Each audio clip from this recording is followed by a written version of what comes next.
Hey everybody, this is Jay Lethal, also known as the Black Machismo, and I thought about calling myself the Black Nate, but nonetheless, whatever my name is, you are listening to Houston Wrestling Radio. What up, what up, what up? This is HGA's Ring of Honor Superstar, let you know that I am in tune with Houston's Wrestling Radio, let you know that it's over 9,000! Hello and welcome everyone to the 35th episode of Houston Wrestling Radio. This is Abel. This is Travis. Alright, you okay there, Trav? You didn't sound a little bit like yourself today. I'm just depressed. Why? I just watched Game of Thrones. Here we go. God. Man, that was a depressing episode. You know what? I've been seeing that all over the place, all over the internet, Facebook, Twitter, people going on and on about Game of Thrones. I've never watched Game of Thrones at all, but whatever it was sounds pretty epic. So sad. It was sad? But I must carry on. Okay. And, we'll get through this show. We'll make it through, Abel. Well, I'm fine. I know, yeah, we'll make it through. Follow me, follow my lead. We'll make it through this. Just forget about all the shenanigans from before. What shenanigans? Okay. Continue the show. Okay, fine. So, Travis is a little, messed up from... You okay? Yeah, I'm fine. Okay. Pull yourself together, man. Alright. Okay, forget about that. This is wrestling time. Wrestling time. Happy time. Okay? Especially after this past weekend. Oh, man. Did we have a great freaking time this weekend. The good old days. Yes. In San Antonio, for Ring of Honor. That was really awesome show. Really, really great show. And then, of course, the next day, we had, Slammiversary, which we didn't really talk a whole lot about last week. No, we did. You just didn't hear it. That's all. Oh, that's what it was. Yeah. We just mentioned it in passing. It's in the uncut version. Oh. It's in the director's cut. Right. Yeah. We'll re-release that on Blu-ray eventually. Yeah. Sure. We'll get right on that. Yeah. All right. So, we had that. Mm-hmm. So a lot of traveling, a lot of wrestling, a lot of hanging out with good friends, and I'm tired.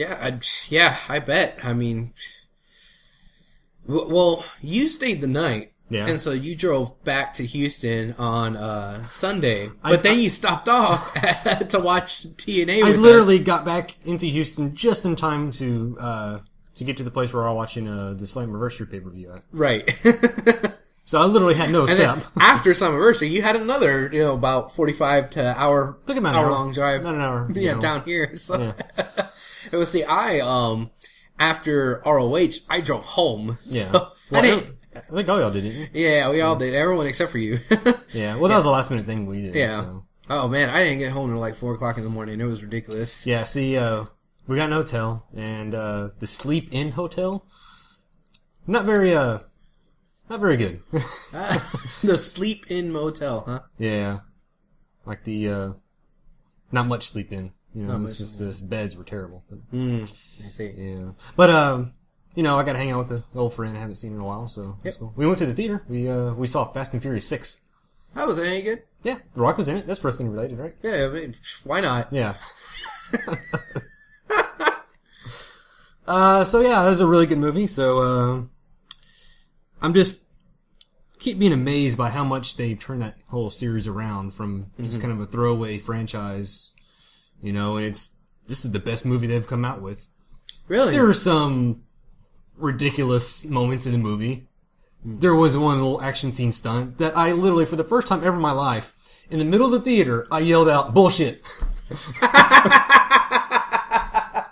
That sounds like you, Travis. But normally I don't do that. Like, I yelled at some bitch out. I yelled it. You're right in the middle of the theater. And it was like a, they muted the sound for like effect, in the theater. So it was like quiet in the theater. And you just hear my dumbass out there yelling bullshit to the screen. Did you get any Did you get any laughs out of that? Yeah, there's a couple of people behind me that just kind of laughed at me because they're like, yeah, that was ridiculous. Because it was bullshit. Yeah, Okay. pretty much. Well, I guess maybe I need to go watch that movie just to find out the part that you yelled bullshit. And I'll tell you. Well, there's a few moments in there that you probably will do that anyways, but this was like the creme de la creme type spot there. Okay. But anyway, getting back to the... Yeah, let's get back to San Antonio, talking about ROH. This show, I haven't decided whether it was the second or third best show that I've ever been to. It's one of the two. Okay. But here's the funny thing about it. The first best show that I've ever been to was the Super Card of Honor before WrestleMania 24 in Orlando. That card was just freaking amazing, and it was just a great show. That's my first favorite show. This show, which is also a Ring of Honor show in San Antonio, could be second if it wasn't so closely tied to Super Card of Honor before WrestleMania 25 here in Houston. So both of those two shows are kind of competing it out right now in my mind for second best show of all time that I've ever been to. But the fact that all three of my top shows I've ever been to are Ring of Honor shows should say something. Well, I will say, this is my favorite ROH show that I've been to. ROH or any show altogether? WWE, TNA, Indies, all included. Because that's what I was talking about. All included, this is the best damn show, second best damn show I've ever been to. I'd say probably this is my favorite. Okay. Because when you go to WWE and, TNA, stuff like that, mainly WWE, it's kind of all the same experience. Yeah. I mean, so if you've been some to one, are better than others. If you've been to one, you've been to all. Yeah. So, now I've been to a ECW house show, the old ECW. Yeah.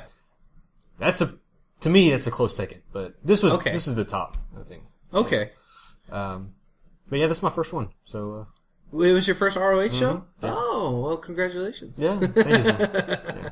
That's why I said it's my favorite. Oh, okay. You didn't catch it the first time. So. Well, I'm sorry. Yes. But, either way, I mean, that should still say something for Ring of Honor. I mean, they put on a great live show, and it was just really amazing. And here was some other things that I thought that were cool for the show. Well, let's start talking details about the show. It started off, with matches with the local guys, and I thought that was really cool. Yeah, I wasn't expecting that. And again, this is the second week in a row that I've talked about this guy. Again, Raymond Rowe, he was also involved in the show. This wasn't the opening match. This was like right after intermission. Right. He was in the match there, and he was fighting one half of the ROH Tag Team Champions. And this was a guy that we started calling Hipster Mahal. Well, we said that Yeah. earlier in the show, and then everybody just gave up on it, but you kept on doing it. I kept on because I thought it was funny. Because he came out early in the show when he was wearing hipster glasses, Right. And then that's when the chant started, but then they went away, and then later on in his match, he wasn't wearing the glasses, but you were the only one chanting. It's still fit, I guess. No, it wasn't. Okay. Anyway, so yeah, Raymond Rowe, he had a nice, decent little showing out there, and that was pretty cool. Seeing him getting some time in Ring of Honor, that was amazing. And then, of course, we also saw Rudy Russo, who we've seen at Booker T's ROW several times, and he also does other shows in the Houston, Texas area. And he was teaming with AJ Summers, which is another local indie guy, and they fought Houston Carson. And then another guy who I wasn't familiar with. I think he was more of a San Antonio indie guy. I wasn't really sure who he was. But, they got, time in a Ring of Honor ring. Right. I mean, I think that was just so cool that, they got a shot. They got a chance. I don't know. Plus, I'm sure there were scouts at ROH too. Oh, obviously. So if they're checking out the local guys, that's going to be good for them too. Exactly. That's got to be good for everybody involved there. Yeah. So, I mean, it was really cool seeing all those people, and, hopefully we'll get to see more of them. We need to make the trip out to NWA Houston one of these nights, and go out there and see, because I'm like all about Raymond Rowe right now. I really like Carson. Oh, Barbie even fought. She fought Athena, which Athena has been in Ring of Honor for a little bit and in Shimmer. But Barbie, I believe she's, still just down here locally. But she got to fight Athena, and that was a pretty good match. I didn't know Barbie, but, I knew Athena. Yeah, from back when she was wrestling at Booker T's PWA as Trouble. Yeah. Yeah, and it's really cool that she's made it that far to actually be in Ring of Honor. I think that's really cool. Was Barbie in PWA or anything like that? No, I've NWA, TSAW? She wrestled at NWA, and I also saw her. I just never seen her before, so. Yeah, I saw her at CWF a couple of, I don't know, like last month or something like that. But yeah, she does a lot of stuff because I think she's with Carson, so any shows that he does, she'll go along with. I'll tell you one guy that impressed me. Okay. Which, seeing the guy come out and the pre-match stretching and whatnot, I wasn't too impressed with him just by him coming out, but he impressed me in the ring. And that was Mike Seidel. Okay. The brother of Evan Bourne. Matt Seidel, yeah. Yeah, he's got skill in that ring. But just looking at him and seeing his appearance and his tights and everything, you're like, who is this goofball? Yeah. But yeah, he did look kind of goofy. Yeah. But, hey, he had some, really Seidel's good got the genetics in their family. Yeah, yeah. I think one of the last few episodes of Ring of Honor on HDNet, he was on there, but it was like at the tail end right before they canceled it. So I did get to see him a few times, but seeing him live, he did really good in that match. So that was really awesome. He was very flexible. He's really been doing his DDP yoga. Yeah, he did a nice little kind of like what Austin Aries used to do, like a last chancery type of bridge move into like a submission type thing. That was really cool. Yeah. He was impressive.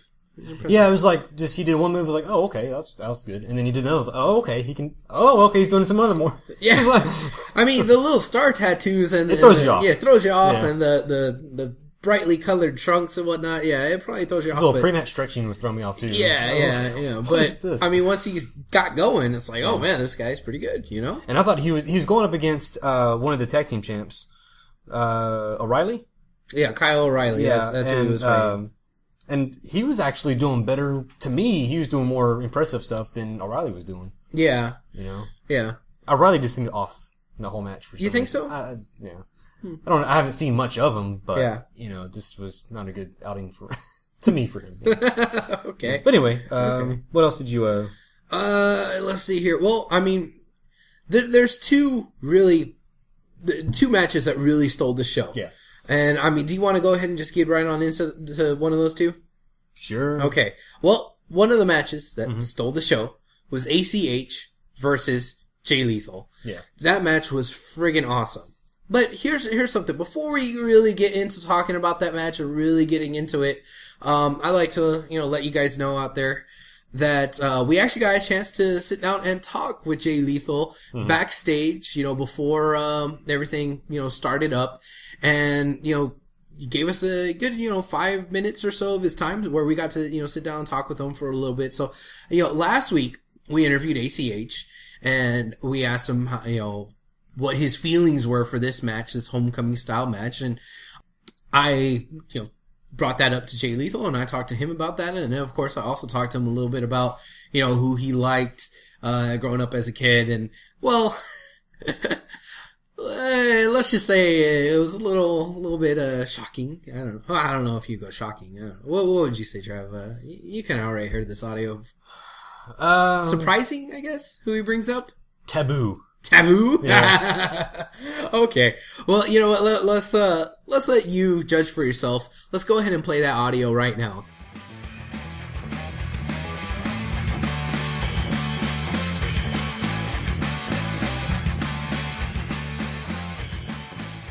Hello and welcome everyone. This is Abel from Houston Wrestling Radio and we're here in San Antonio backstage for the Ring of Honor event here tonight that we've been, really looking forward to. And guess who we ran into?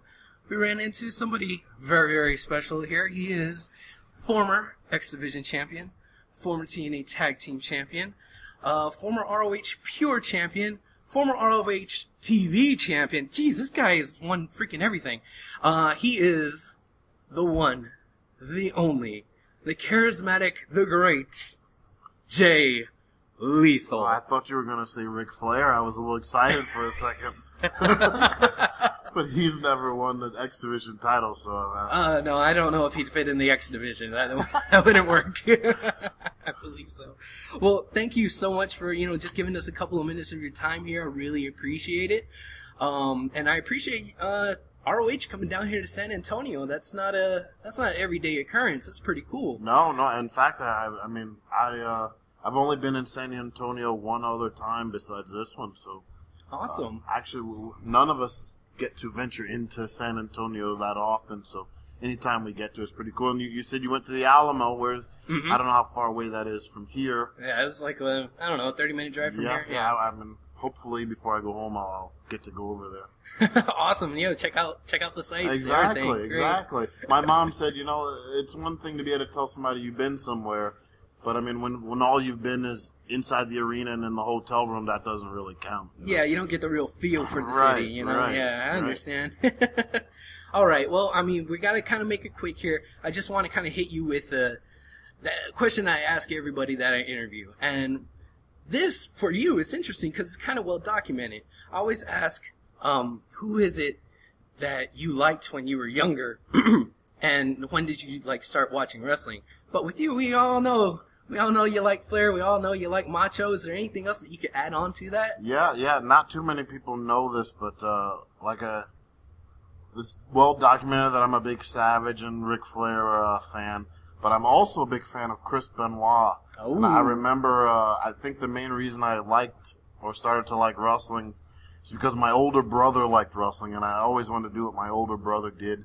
Much like anybody, you always want to do what your older brother or sister is doing, and my older brother loved wrestling, so I remember one time X-Men had just went on.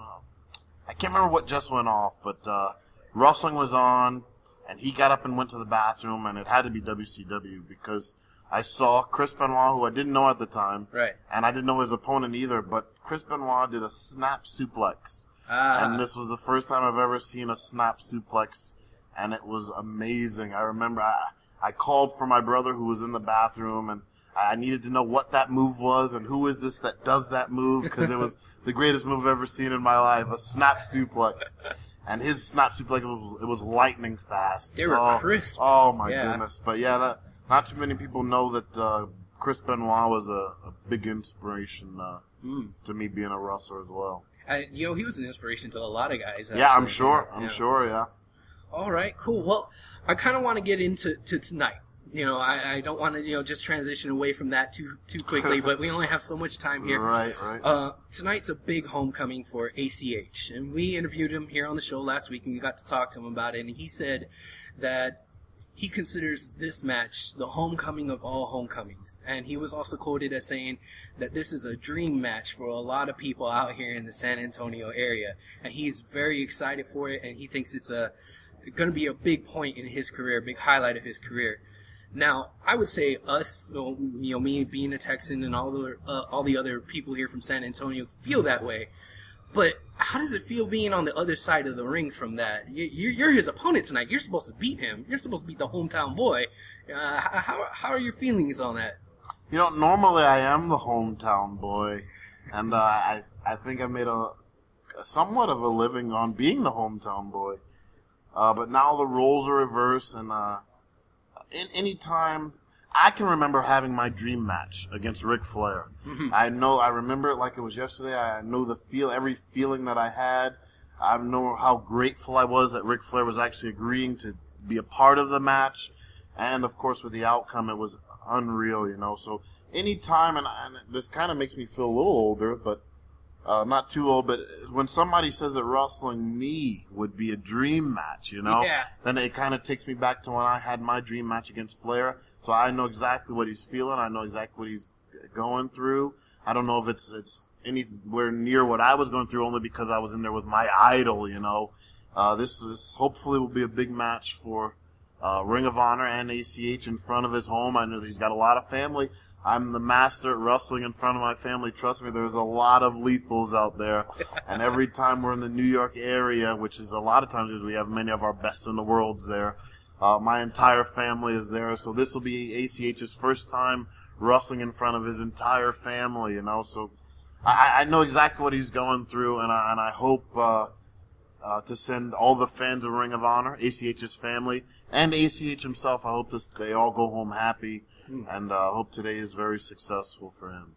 Indeed, and man, I'm looking forward to it. I'm sure, my listeners are looking forward to it. By the time I post this, the match will already happen because we're like 3 hours away from people bell will be time. saying it was the worst match ever, right?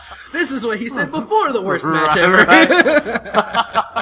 No, but I think it's going to be a really good match. I doubt that it's going to be the worst match ever, man. I got tons more faith in both of you guys. I'm sure it's going to be great.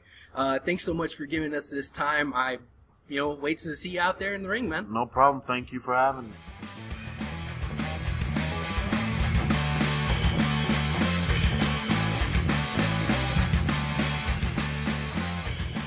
All right, so that was our little interview with Jay Lethal. So, Benoit, huh?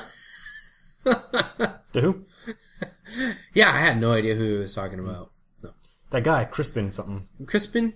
Yeah, Crispin Wall. Everybody knows him. Yeah, yes, everybody does know him. That's pretty interesting.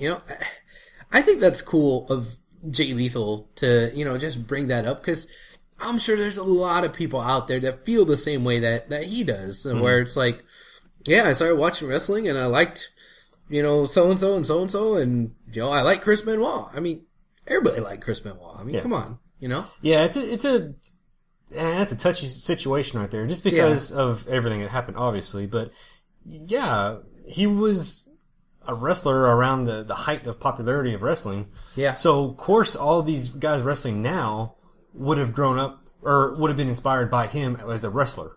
Exactly. Yeah. So to deny that, I mean, I don't know. I don't know. What do you think? No, I agree, and Benoit did what he did. And there's, all kinds of back and forth as to, whether or not it was because of all the concussions and the brain damage and whatnot. So, but he did what he did. But if you look at the wrestling part of it, of course he's going to inspire people. Of course he's going to inspire, young wrestlers. He did, and he did, like Jay Lethal. And, I think that's cool that Jay Lethal's not afraid to, it's definitely, like I said, taboo to even mention the name. Yeah. And then on top of that, say he inspired you. I mean, that's kind of crazy to think about that now. But yeah, back in the day, Yeah, that would be like, well, of course Benoit would have inspired you. Yeah, because it's Benoit, he's a great guy and he's a great wrestler, Yeah. But let's move all that aside, talk a little bit about the rest of the stuff he was talking about with his match with ACH. That he was, looking forward to it also, and that, he said something in there where he said, normally I'm the hometown guy. So that was kind of neat, saying, the shoe's really on the other foot. Whereas, this might be the first time for ACH, the match already happened. I'm talking as if it's going to happen. That match would have been the first time for ACH to do like a dream match type thing in Ring of Honor on a national scale. But I think this is also probably the first, it was also a first time for Jay Lethal being the other guy. And he said, it kind of makes me feel a little bit older. But he's now the guy that's getting on the other side of the ring of kind of somewhat passing the torch, so to speak. But I think it was interesting, the dichotomy that was there, and it made for a great match. And they both knew that pressure was on to put on an awesome show. And they did. They delivered. That effing match was amazing. Okay? Yeah. And what's so good about that is seeing ACH in a ring like that, you could just see his future. Oh, yeah. Yeah, he's, just such a young talent he's going places. Yeah. And Jay Lethal too. He's still in his prime, and he still has other things that he can do with his career. So it was really great just having those two do that match. And one thing that I actually liked from the match, getting into a little bit of the psychology of the match, is that it seemed as though ACH was one step ahead of Jay Lethal at every point in they the were match. going back and forth. They're kind of matching each other's moves. They were matching each other's moves, but ACH was always the first to counter. Lethal went for a lethal combination, and it got countered. I think it got countered twice, and then he finally hit it the third time. And then he went for lethal injection, and that got countered, but then he hit it the second time. And there was all kinds of moves that Lethal was trying to do that just kept getting countered, and then he would try it again, and he finally hit it. I think that was kind of interesting. Just within the general story of the match, you got this young kid who's trying to chase after a guy who's a little bit more established. And that's the story outside of the ring, but that's also the story inside the ring. And I think it was a great way of telling that story. Now, being the fact that we were in San Antonio, and it was ACH's homecoming, the big thing there was whether or not ACH was going to win. And most of the time, whenever a face is fighting in their hometown, it seems as though maybe, 75% of the time, they lose. And that's exactly what happened here. ACH lost. Right. Alright? And, I don't care that he lost, because he put on a great show. So I don't really mind it, that much. In fact, I don't mind it at all. And the fact that they were both being faces, and the fact that Jay Lethal, after the match, grabbed a microphone and then just put ACH over. Like, he really put him over. Yeah. I can't remember word for word the speech, but he was just saying all kinds of nice things about him, and he said, you know what, I'm not going to wait for you to stick out your hand. Even though I won the match, I'm going to shake your hand. And that was a really classy, move there, and very honorful, I guess, because it's Ring of Honor. Right, yeah. You see what I did there? Kind of like a code of honor, right? Yes, a code of honor. So, it was just really great all around, from top to bottom, the before, the after, everything. Yeah. I hope ACH saw our signs that we made for him. I hope so too. It's over 9,000 signs. Last week on the show, he asked us for signs. Damn it, we made signs. Yeah, he had said that if he attempts the Big Bang move that he does, that he would want us to yell, "It's over 9,000." And the only part of that match that I was somewhat disappointed with was the fact that he never even got a chance to attempt that move, so we never got to say it. Now, that's just me personally, because I personally wanted to do that thing for him. If you take, that out of consideration, this was definitely like a 10 out of 10 match, Yeah. I'd say that. I don't want to have my one little marquee thing that I wanted to do during the course of a match diminish it at all. It wasn't diminished at all. It was a nearly flawless match. Yeah. There's a few spots I was kind of worried about. I was worried about some kind of maybe mistakes were being made. Just the fact that it was so freaking hot in that building. Everybody was sweating. The wrestlers were just drenched in sweat. I was afraid, they're going to do a move or something and maybe pull a Paul London and get his face kicked in or something. But, somebody slipping on something. But, that didn't happen. But, no, that didn't because both those guys were just drenched in sweat. Oh, yeah. Yeah. Everybody was. Yeah. All the wrestlers were that night. It wasn't just them. But, it was pretty hot in there. If we get chance for We Want AC, damn it, turn on that damn AC.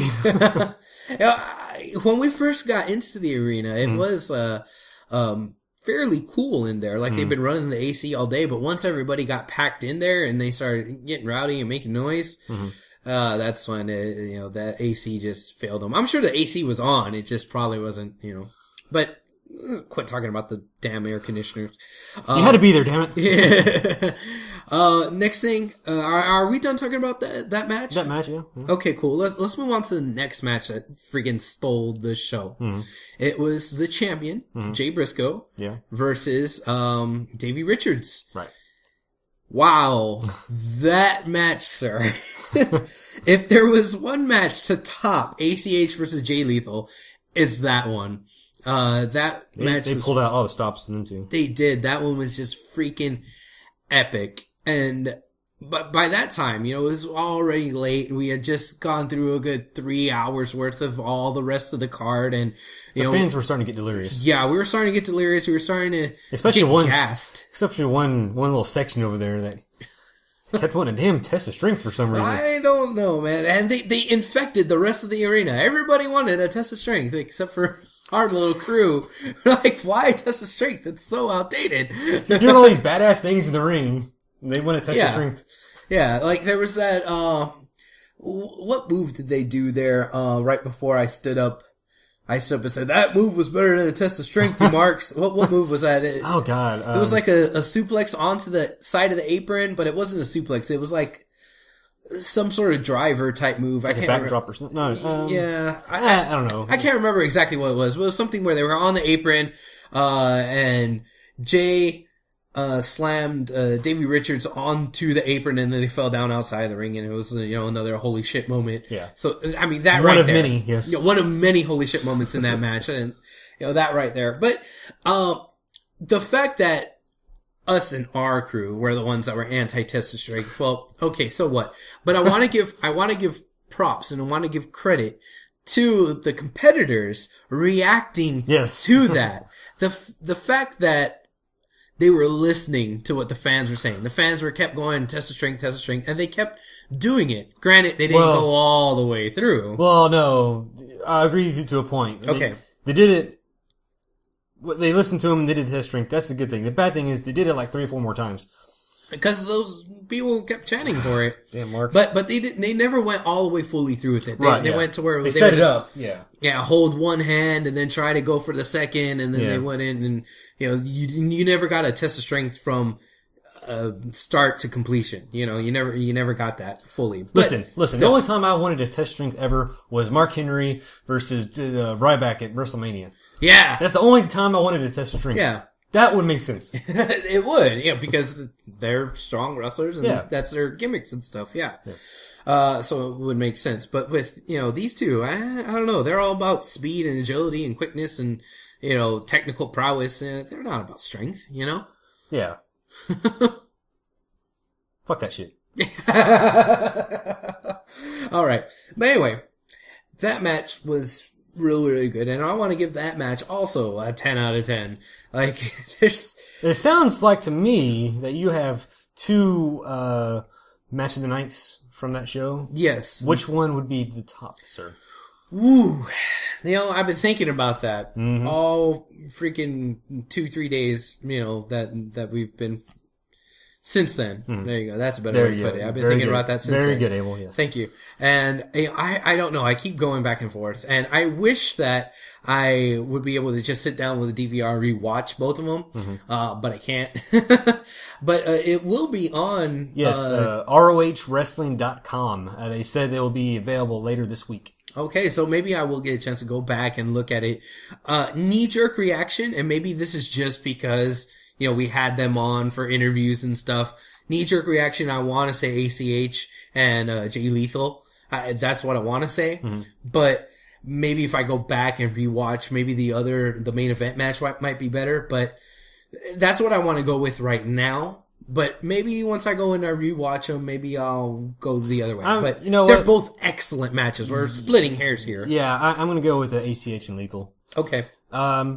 Partially because of what you said. We know both these guys. We just talked to them. But the match itself was really effing good. I mean, yeah. And maybe I'm with you. I need to go back and watch that main event again. Because by that point, it was like 3 hours into it. We were all delirious. I was tired. I was like, okay.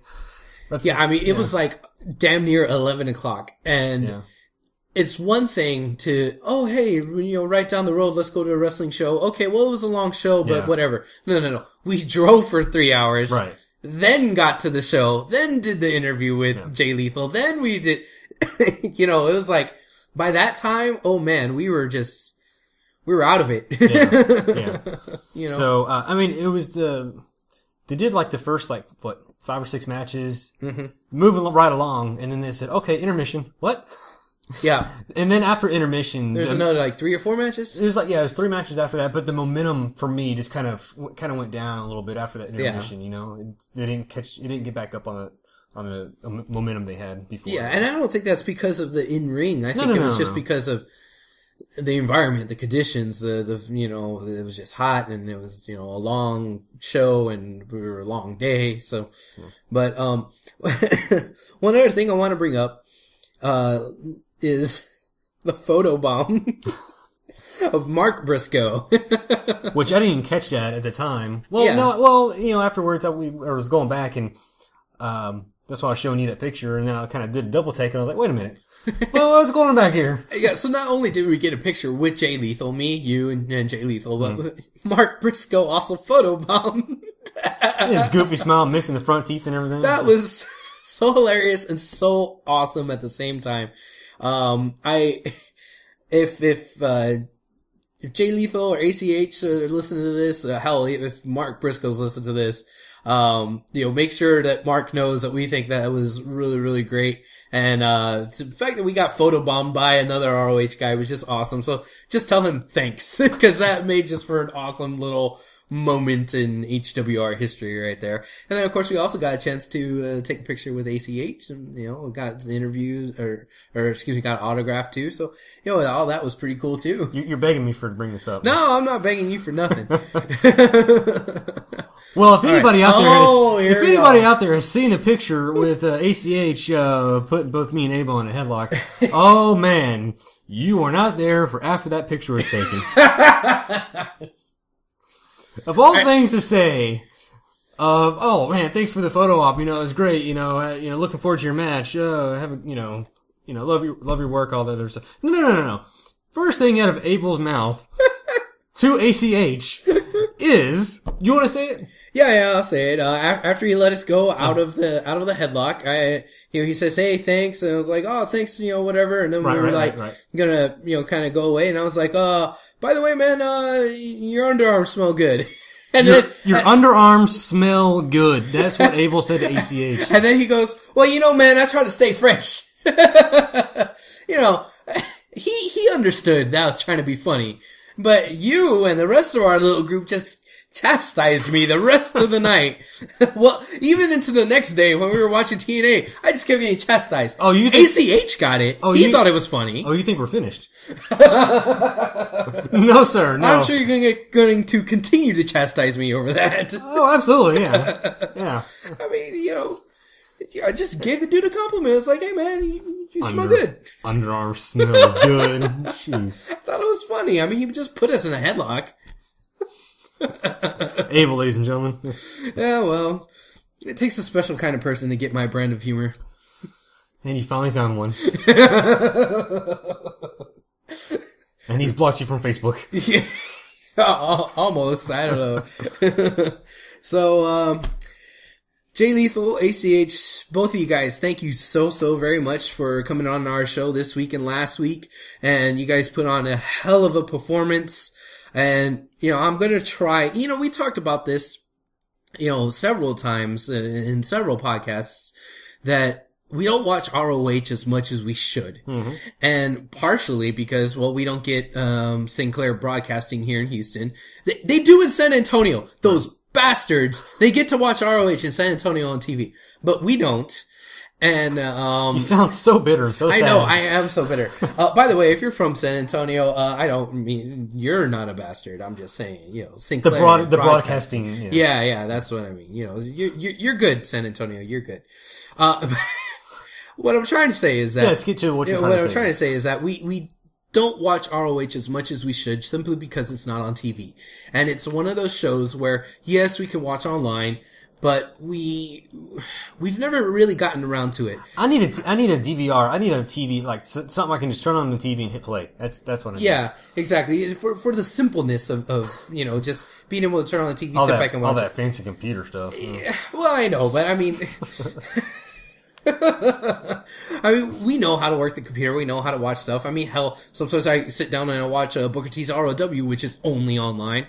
Sometimes we watch NXT, which is only online.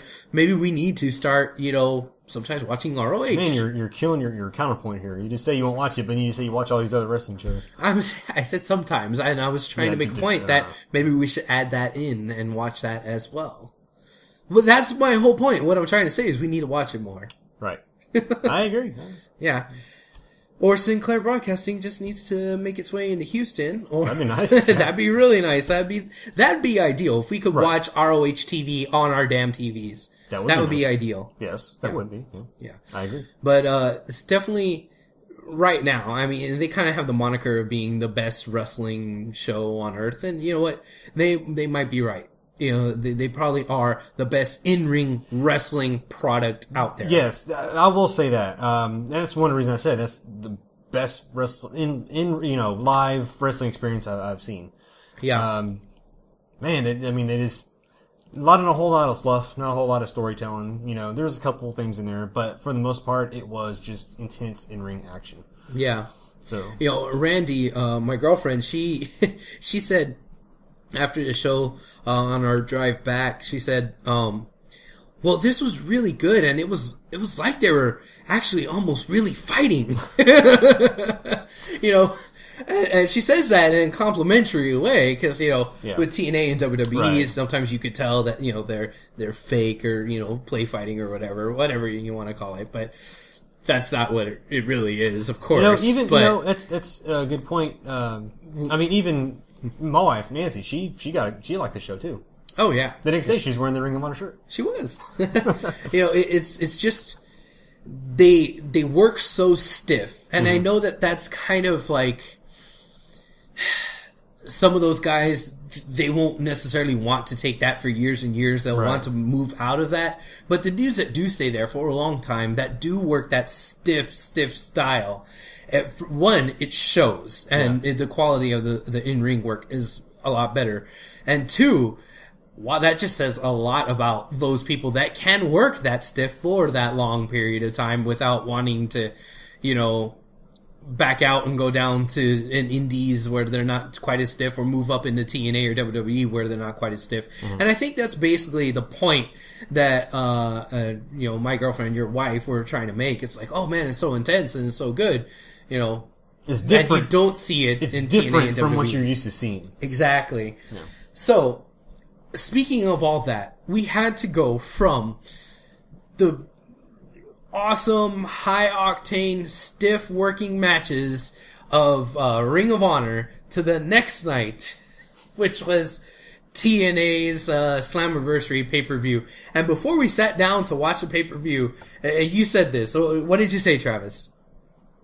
What did I say? You don't remember what you said. Okay, this is what you said. It's like, oh man, we're gonna have to go from watching TNA or watching ROH last night to this. Yes, this isn't gonna be that great at all, comparatively speaking. ROH spoiled us. Yes, and I was such on a, I guess, wrestling high from watching ROH the night before to watching. I almost didn't want to watch the damn pay-per-view.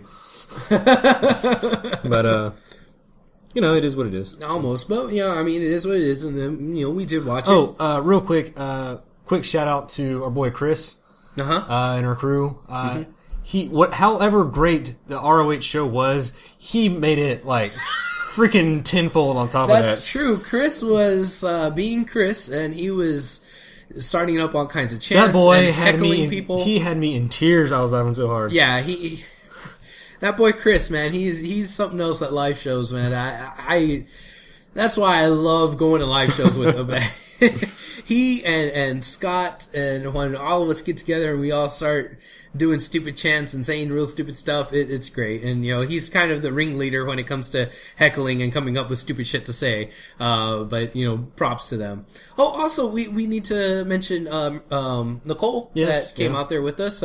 You know, we did say last week that Brad had won Brad Gilmore had won the ticket. Well, as it turns out, Brad wasn't able to go because, you know, he had a scheduling conflict, so we wound up redrawing off air, and then Nicole won, so we gave her the thing. And, you know, she came out with us, and she grinned and bared it, was sitting in between Aaron and Chris. I did hear that poor girl. I did hear Chris tell her right before the bell started, or before the show started, I apologize in advance for what you're about to hear. Yes, indeed. And that is so appropriate. So, Nicole, thanks so much for listening and for getting involved with our little competition there, and then going out and enjoying the show with us with the little, you know, our little crew here, the gang, and it was fun. So it was really great. So okay, now let's move on to TNA. All right. Do we have to? Yes, we do. We have to. All right. After all, it's a pay-per-view, so it's kind of a big deal. And we just gotta follow up with our predictions from last week. So. Right. So there was kind of a really good match to start off the show. It was the Ultimate X match for the X Division title. Yeah. We had Kenny King, the champ, versus Chris Sabin versus Suicide. Suicide. God, I miss the Pope. Yeah, and the Pope misses you. Okay, so what'd you think of this match? I thought it was pretty good. I'm not digging Suicide as much as I used to. I think it might just be because it's not Daniels, so it's not as... I don't know. I'm not digging him quite as much as I used to. I just don't care about him. Is that what it is? Yeah, he's Suicide. Yeah. Yeah. I don't care. Okay. And Sabin winning, I think that's pretty good. Sabin, did his big comeback and everything. Why not give him the title? But I don't think that fixes any of the problems in the X Division. And I think that taking the title off of Kenny King so fast exacerbates the problem, I mean... Well, they wanted to make a big deal about Sabin, so they got to put the title on. I know, and I see why they put the title on Sabin, but at the same time, it's like, it's at the expense of Kenny King, which you just had spent the last month or so trying to build up, and... But was it working? I wouldn't say it wasn't working. I wouldn't say it wasn't working because he had the title, right? I say it's not working because of the crazy-ass X Division rules. Yeah. This whole, it always has to be a three-way and, cycling people in and out. This match could have been Chris Sabin versus Kenny King. That's it. And maybe they could have kept it as Ultimate X. I mean, but two people Ultimate X, that doesn't fit. Or maybe they just could have made it a ladder. Triple threat Ultimate X match seems kind of... I mean, Ultimate X matches for triple threat match seems like overkill. It's only 3 people for Ultimate X match. Normally when you have those, you have at least 4 people. Okay. Well, I mean, there's been 3 before, but yeah, definitely with 2, it would have been like, well, okay, you don't need to have it as Ultimate X. But what I'm trying to get at is the fact that the feud there is Sabin versus King.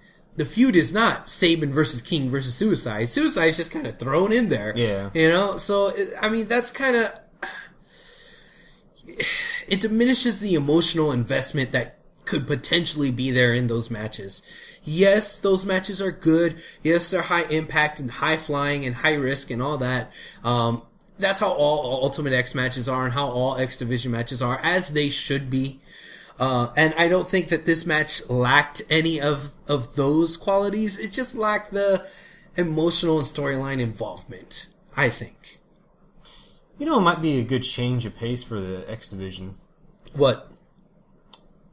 Instead of doing triple threat matches, how about doing constant tournaments? Like do a bracket style tournament. Okay. And then you get down to the final 2 guys or whatever. Uh-huh. Or if there's a champion, the champ's always like in the center, and then it goes down to the 2 last guys. The champion will be like the last boss that you fight at the end of the tournament. Yeah. And then once there's a new champ, a new tournament starts up. Or something, Okay. There's things I could probably tweak on that, but that's just the general idea I was just having in my head here. Okay. Just something different, that way you could constantly have just one-on-one matches, all vying to get to a title shot. To get to the yeah. You know what? That would probably be a good idea if they gave the X Division title more TV time. Yeah. Because, I mean, if you're going to set up a whole tournament, it's going to take up a lot of TV time. Well, it doesn't have to be like a big 16-man tournament. It could be like an 8 or something like that, or 4 or something. Okay. Anyway, there's one thought I had in my mind when I was watching the match. I think I said this last week, where I was thinking that Suicide was Sanjay. Sanjay Dutt, yeah. And I was thinking about it. I think that might be kind of cool if, because Sanjay got eliminated. Right. From the 3-way match, whatever. Suicide just debuted. Mm-hmm. And I was thinking during that match, he almost got unmasked, I was thinking, wouldn't it be cool if, Suicide won and then took his mask off with Sanjay? He's like, hey, I beat the system. Finally, Sanjay Dutt broke through the glass ceiling by pretending to be Suicide. Well, not even that. He got eliminated. Yeah. Then he found a way to get back in. Back into it, yeah. And then, like you said, finally, because they did make a big point about that, is the commentators kept saying he's the best X Division wrestler who's never had the X Division title. Yeah. That would be funny. There was another funny thing that was brought up, I think, while we were watching the pay-per-view, is that what if, like, every week is somebody different in the Suicide Mask? Yeah. They just keep rotating out for different people. You'd be the Doink of the TNA. Yeah, or the Mojukin, from Tekken. Remember? The little wooden dummy that would take on everybody else's moveset? Yeah, like, that would be funny. But, whatever. What else do we got here from that pay-per-view? Well, real quick, did you want to mention anything about after Sabin won? Uh-huh. And I guess he beat himself with a belt or something. He started. Yeah, he actually whacked himself with the belt and he started bleeding. Yeah, and then Hogan comes out. Yeah, with a fucking boxing glove on his hand and has bandages. Doesn't try to help the guy or anything, but he kind of puts over Sabin. Yeah, he just puts him over a little bit. But he's taking his thunder. He's just like. Yeah. He's talking over him, and he could have just pushed him away. Yeah. He might as well have. If you're going to... I think that it kind of, like you said, it stole some of his thunder. Like, let him have his time in the sun. Let him have his celebration, and let him revel in the moment. Yeah. And then maybe the next week on Impact, that's when Hogan comes out and puts him over. Yeah. By having Hogan come out and put him over, even though his intentions were good, that he intended to put Sabin over, it kind of overshadowed it. It's like, here's Hogan. Someone won and someone did something good. Oh, let's bring out Hogan. Yeah. Not Hogan, but Hogan with a big bandage. Oh, let's talk about Hogan and his big bandage that he has on his hand. Exactly. So it's taking even more attention away from Sabin. Yeah, I think I don't think it hurt Sabin, but I don't think it helped Sabin. You know? There's that thing about... Especially when he was standing there bleeding profusely. When it's like, dude, you should probably go get to the back and... You better pass out. You better pass out from blood loss there. But the whole thing that TNA's doing where you can cash in the X Division title for a world title, doesn't that just... I mean... I think that diminishes the X Division title. Exactly, that's what I was about to say. Yeah, it diminishes the X Division title. Yeah, it's like, So not only do we have storylines that you can't really do because you have rotating wrestlers in three-way matches, but now, like, even the guy that's the champion can still not even... Like, I don't want this thing. Yeah, I want that other belt. Give me the heavyweight title. Like, and that kind of negates this whole stupid weight limit thing that they put on the X Division title. Which, I mean, I know that they haven't mentioned it, but when they introduced the new rules, they brought back up the weight limit thing. So it's like, okay, you're gonna have a title that has a weight limit of, I think it was 230. Yeah, I think so. And then with that title, you could cash it in to fight for the heavyweight championship. Wait, what? That's another reason why. Well, is there the champions? The championship? It's not a heavyweight championship, is it? I think it's called the TNA World Title. Yeah, but it's not a heavyweight division. Don't they sometimes refer to it as the heavyweight title? I don't pay attention that much to TNA. I think at some point maybe they did, but maybe that's just by mistake, just because people are used to calling it a heavyweight title or something. Well, I can find out. But either way, still, it's like you're going to have a title that has a weight limit, then you're going to cash that in for the big title. I mean, come on, it's silly, it's ridiculous. And TNA World Heavyweight Champion. Yeah. It is TNA World Heavyweight Champion. You just looked it up there on your smartphone. Mm-hmm. Okay, well there you go, World Heavyweight Champion.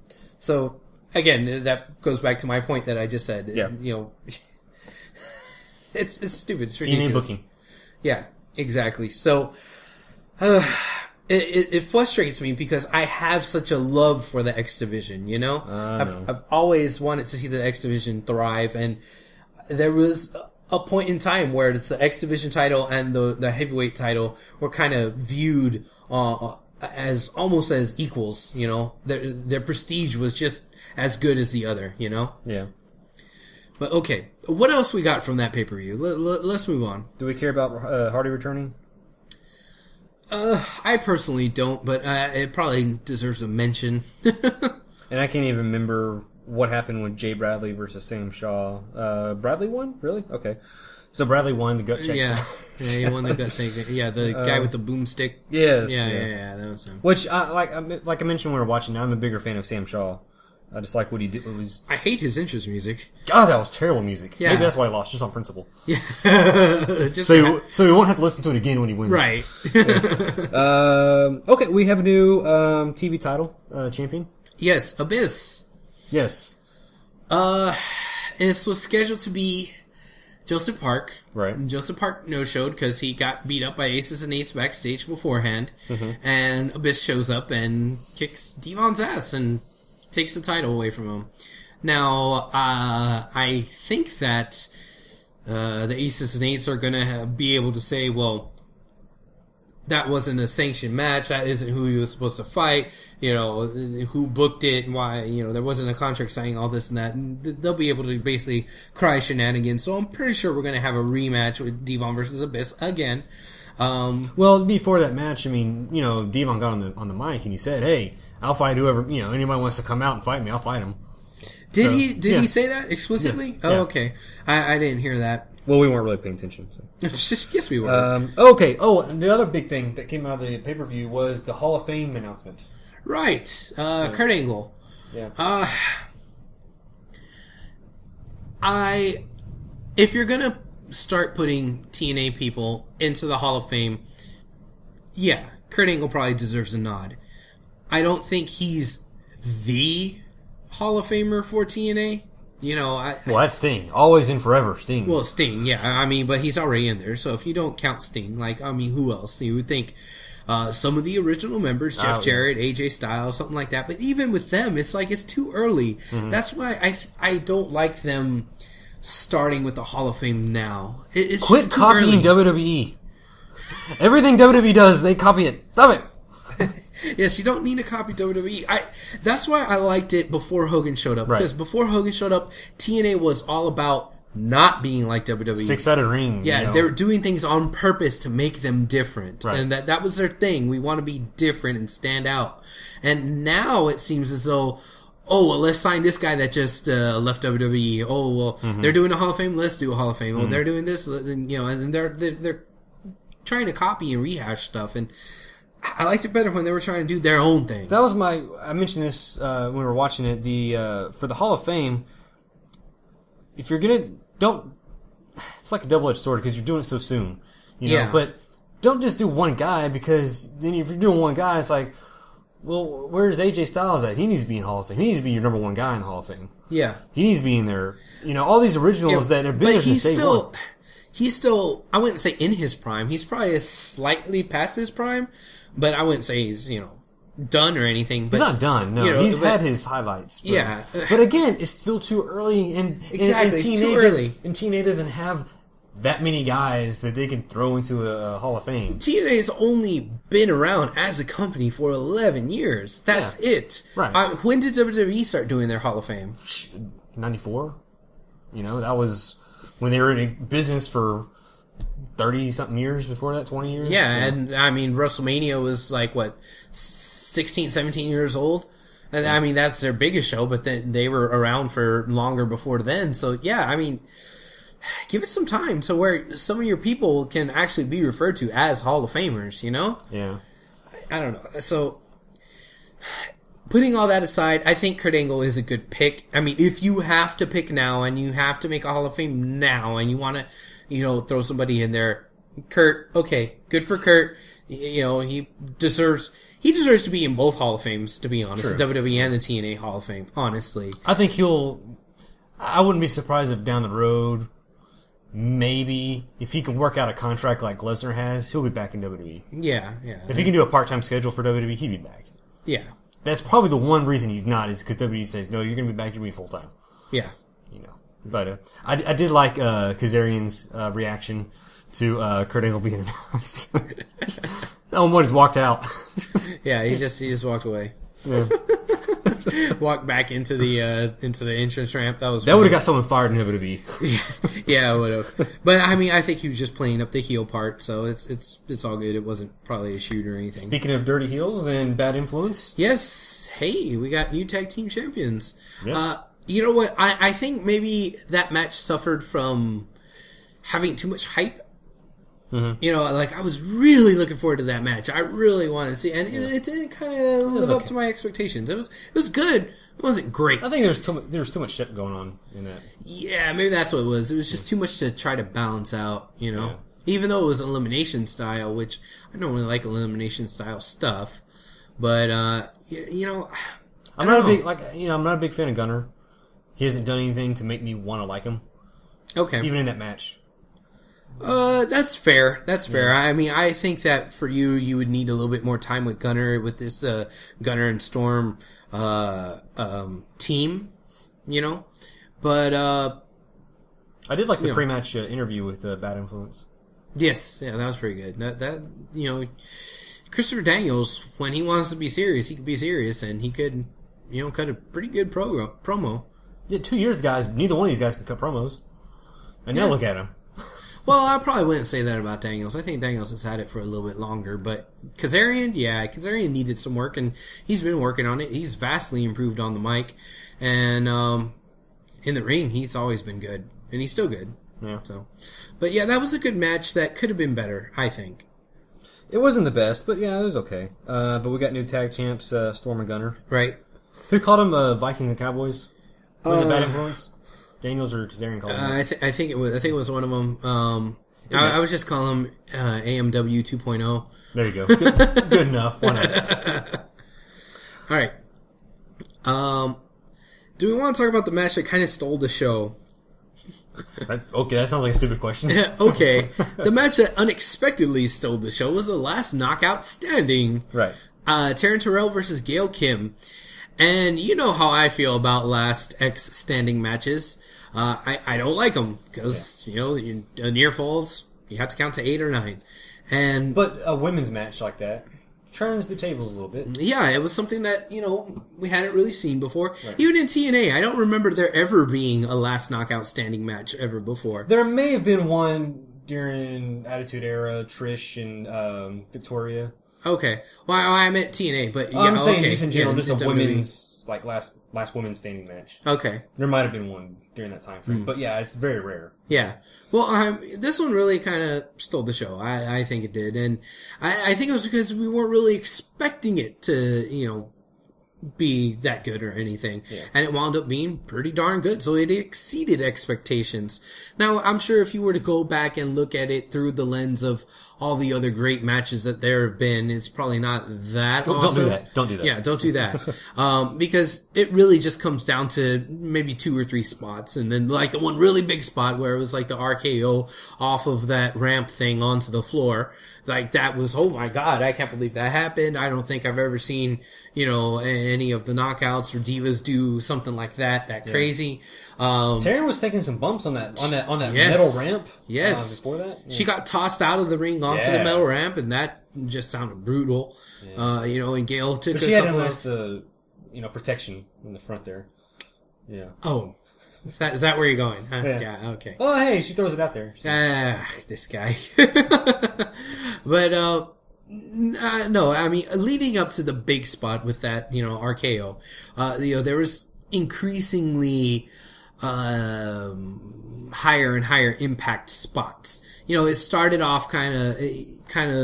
There's some chairs involved at first, and then just kind of escalated. It had a nice escalation to it, I guess you could say, which I can appreciate. That was pretty good. And Taryn Terrell, when she went to go do the figure 4 on the post, and I don't think she did this on purpose, but when she kind of twisted, I was like, oh my, that looks like that really hurts. You know, because I don't think she did that on purpose. I think it was just her not knowing how to apply it correctly, but it still looked brutal, so, you know.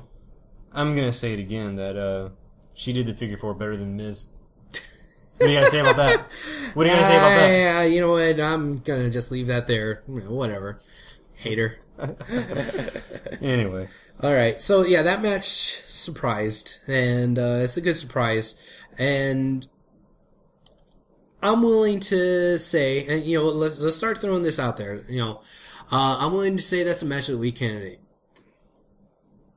I have to think about that one. I don't know. There were some good spots in there. Okay. You know, I mean, match of the week, like I don't know. I'm saying it's a candidate. I'm Yeah. not saying it's the match of the week. I'll throw it in as a candidate, sure. Okay. Is there I'll any... give them a candidate for the effort they put out. Okay. Is there any other matches from that card that you want to throw on there as match of the week candidates? Ooh, well, we got the... What do you think of the Kurt Angle and AJ Styles match? It was okay. Yeah? Yeah. I don't know. I think I expect more out of AJ. And he's really doing this style where he's not Styles. You know, where he's just, you know, the lone kind of brooding AJ kind No of guy. Styles? AJ No Styles, yeah.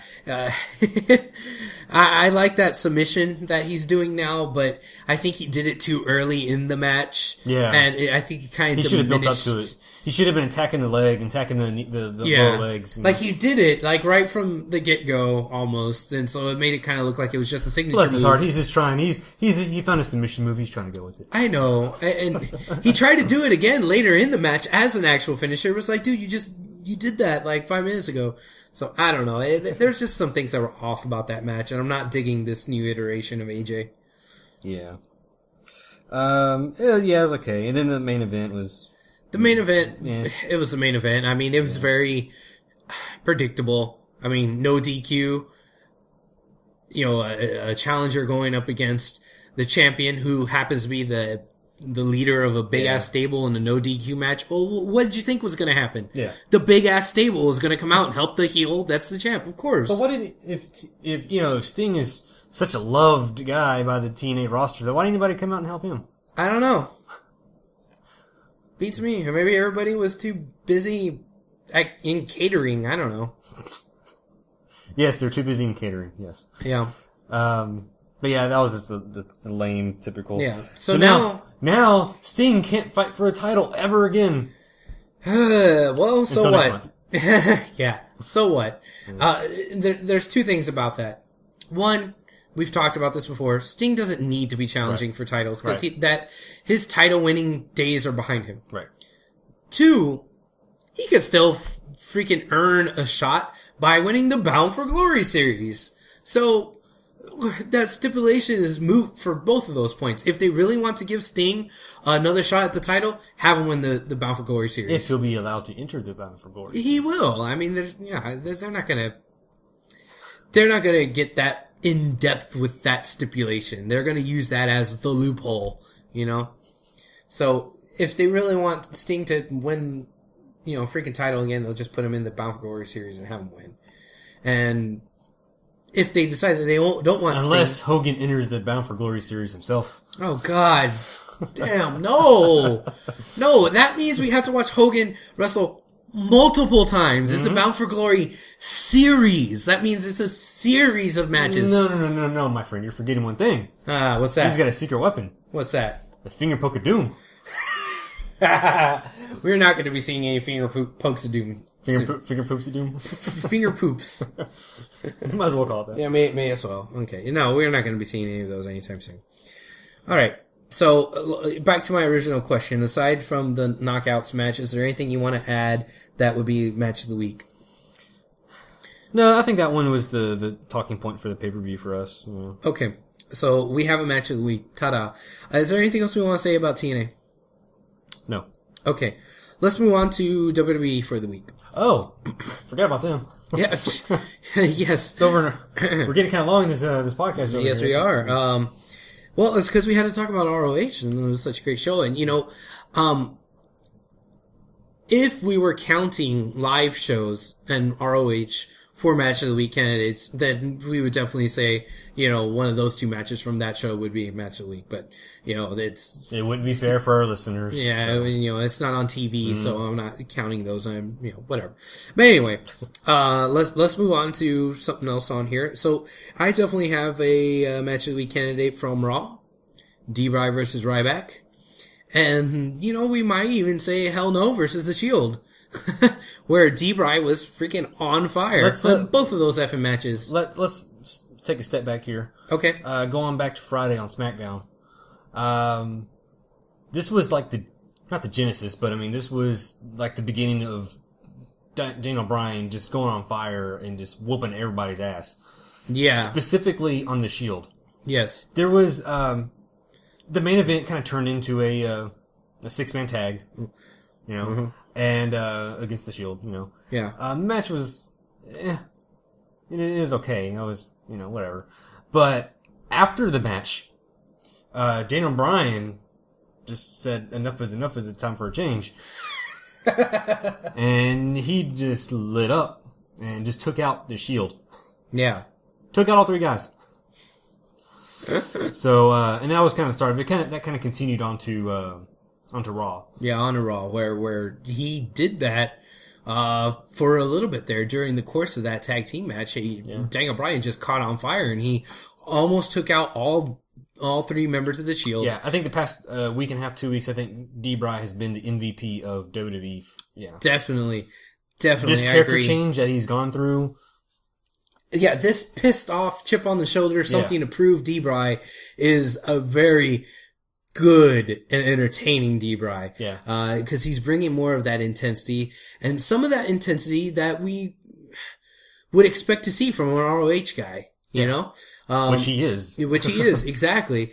You know, sometimes when some of these guys that come from ROH or come from the indies where it's like high impact, and when they come from there and they go into the WWE, they become a little bit muted in their in-ring style. I mean, that was a big criticism of Punk, early on. You know, it's like, oh, he's not doing the Pepsi plunge, blah, blah, blah. And, you know, he can't do this, he can't do that. Oh, they're really, you know, and people can even say that a little bit about Seth Rollins. Oh, Seth Rollins doesn't do God's Last Gift. Oh, and he's only done a Buckle Bomb once, but it's not that intense. And, you know, I can see where that criticism comes from. And the fact that we're seeing glimmers of it this past week or two with D-Bry, it's kind of got me a little excited. Like, maybe they will let, you know, since they're letting D-Bry get away with some of these things, are they going to let Rollins? Are they going to let Punk when he comes back? Are they going to have them start doing this, you know, high intensity, stiff style, high octane style? You know, if they do, I think that'll be, you know, really great. But in the meantime, this freaking week with D-Bry, it was just insane. The only thing I wish you do to cement this new character change is shave that goddamn beard off. I've been saying this for months now. I want that beard gone. It doesn't even fit his character at this point.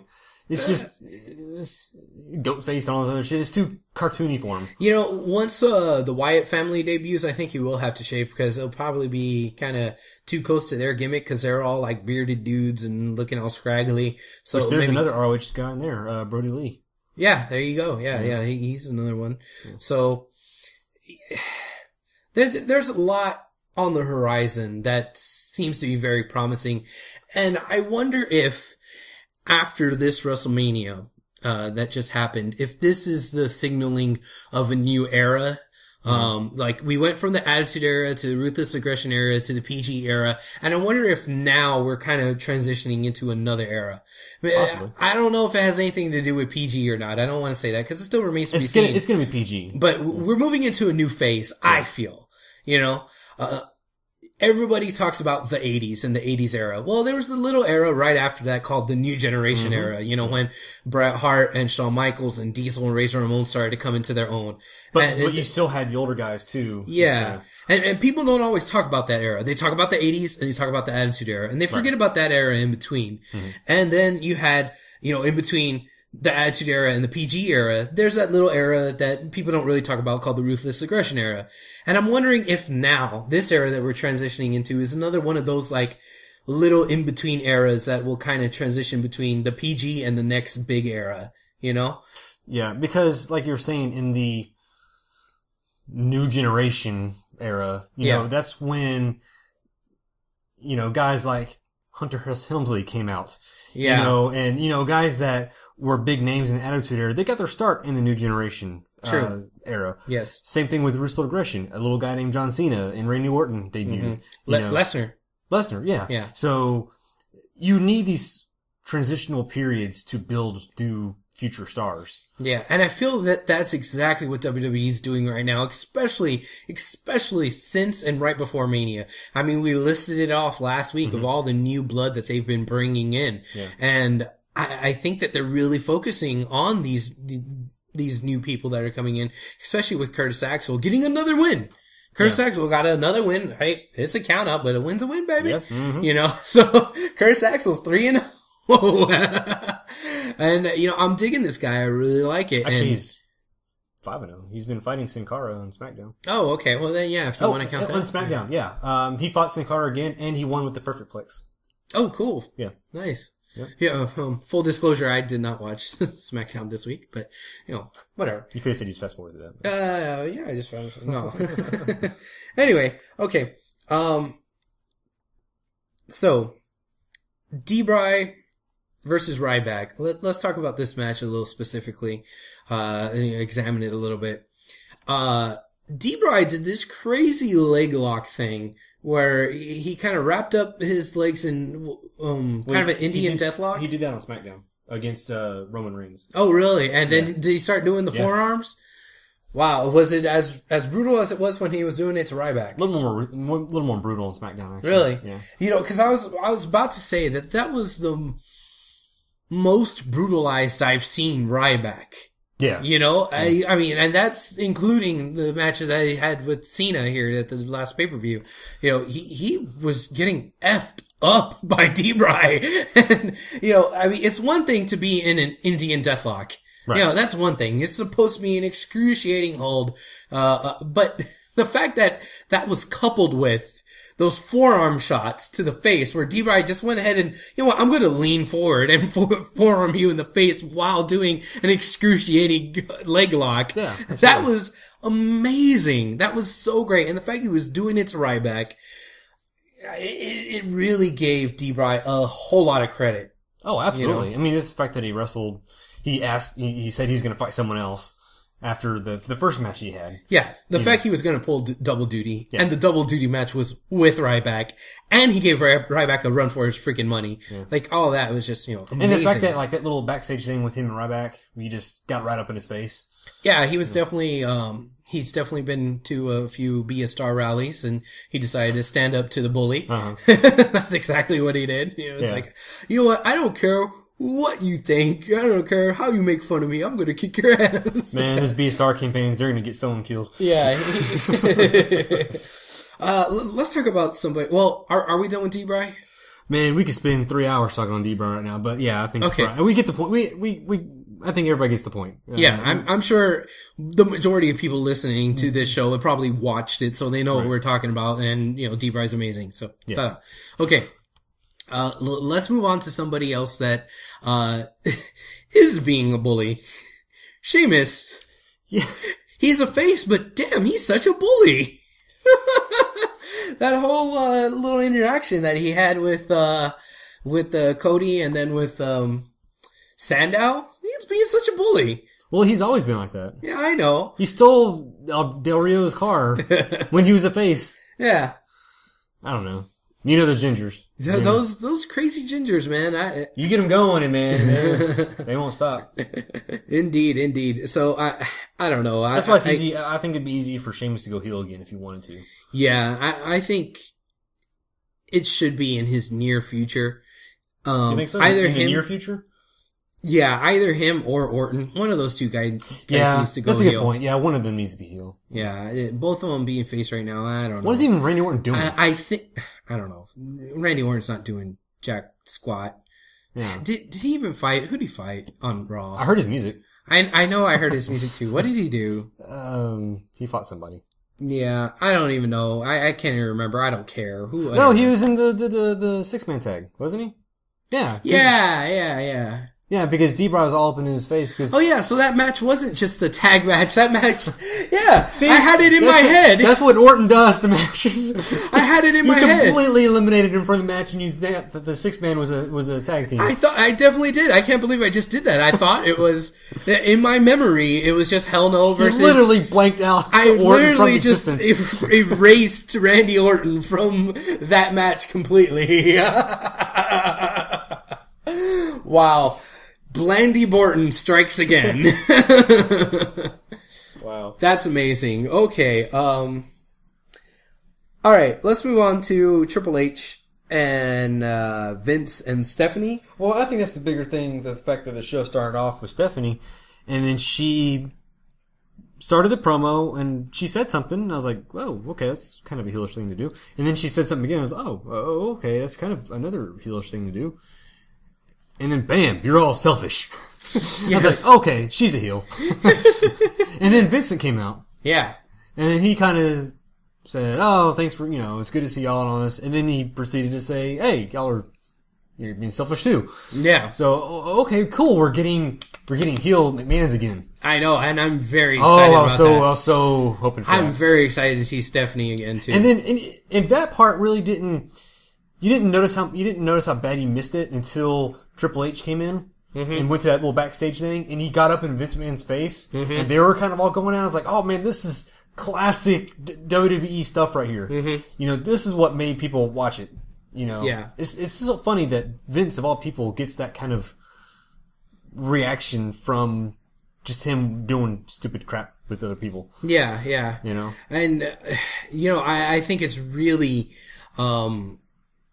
it really goes to show how much people know who Vince is and know who Stephanie is. I mean, they haven't been on in forever. Well, Stephanie especially. Yeah, Stephanie especially. But they come out, bam, insta heat. Yeah. Even though it was 5 minutes before, bam, insta pop. Yeah. Yeah. and they're just so good at just playing up their roles, and I mean, I hope that we'll see more of Stephanie and see more of Vince. And if this is what it takes to make Triple H interesting, then I'm all for it.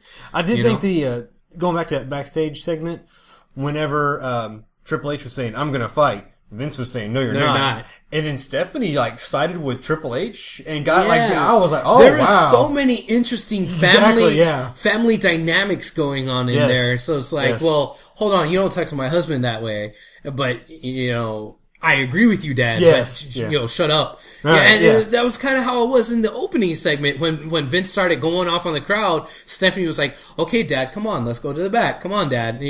But they're kind of on the same side. They're in an agreement, but he's still going further with it, and Stephanie doesn't think he should take it. That's such just a great dynamic, and I hope that's something that one of the writers kind of came up with, or somebody in creative was actually coming up with, and it wasn't just something on the fly and they were just doing because they could do it so good. Because if that was something that was written, that'll restore some of the faith that I don't have in WWE creative. Yeah. And it's reasons like that Vince McMahon deserves his own entrance music in his Titantron. Dixie Carter does not deserve her own entrance music.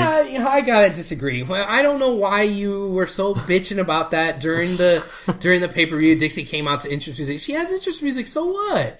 Everybody has entrance music. The only person that doesn't, which should, is Paul Heyman. Yes. And I don't know why he does. He should come out to that old ECW music. I've said that several times. Yeah, he should have entrance music. Well, okay, another one, Vicky Guerrero. But Vicky Guerrero comes out to a chorus of booze, so it's okay. That's her theme music. That's her theme music. Yeah, but I mean, why are you so upset that Dixie has entrance music? No, it's like, who does she think she is? I mean, just she owns the company. Why not? Know, but still, creatively, as a character, she's not a fucking character. She doesn't need to be even on TV, much less have entrance music and a Titantron screen and music. All it says is Dixie Carter. It is too much. It's not too much. It just says Dixie Carter in white. We're gonna agree to disagree on this one because I mean, I really don't think it's that big of a deal. I mean, you have the second biggest wrestling company in the country.